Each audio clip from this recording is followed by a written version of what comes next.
Mu mwaka gwa 2013 Bosco Atube ne munne omulala baafiira mu kinnya kya Kazambia Jinja bwe baali bakkiriddeyo okubaako bye batereza. Bombi baali bakoze mu kitongole kya National Water eruddeeyo.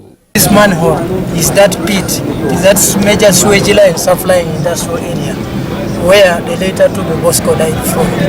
They were working, trying to unblock a public sewer line that were the blockage in Bugembe Galia Wamo industrial area near Kazimingi. Olw'okuba nti bafiira ku mulimu, ekitongole kya National Water kyalina okuliyirira famire zaabwe. Famire ya Atube yaweebwa obukadde 25 bwo bwe bataamatira era ne baddukira mu kkooti mu mwaka gwa 2015. Omusango ogwo oguli mu ddiiro twavunaana National Water ku lw'obulagajjavu bwe yakola eri omu ku bakozi baayo. Nera tuze tusika emiguwa ne National Water bagamba twagala kuteesa tetwagala kuteesa. Kitwalidde ddala emyaka egisukka 9 ng'omusango guno guwulirwa okutuusa nga 10 omwezi guno omulamuzi Shamira Bukirwa Ntambi lwe yagusaze n'alagira ekitongole ki National Water kisasule famire ya Atube obukadde 120. Coming to the court ruling, it amazed us because indeed we had a lot of heart pain. We thought we would not know the fate of our child in case we die.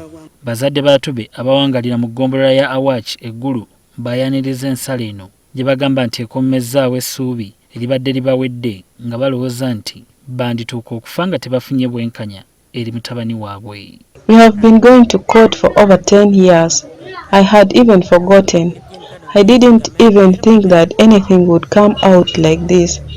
But of course, if something is with the government, it shall always be well. Kyokka bano ate basobeddwa olwa National Water okutegeeza nga bwegenda okujulira omusango guno nga singa kikolebwa boolekedde okufa nga tebafunye bwenkanya kuba bongedde okunafuwa. I think Water should not again appeal the case. The life of a person is different from money. If the child had been alive since that time, imagine what he could have done for us. Atube yaleka omwana omu alina okulabirirwa era nga n'ennyumba gye yali atandise okuzimba mu kiseera kino yameramu ensiko olw'obutabaawo na ssente zigimaliriza. Bawanjagidde National Water yeekube mu mutima esasule ssente kkooti gye yagisalidde kubanga teri muwendo gwa ssente gukira bulamu bwa muntu. Appeal to them to pay that money. The house is now standing in the bush.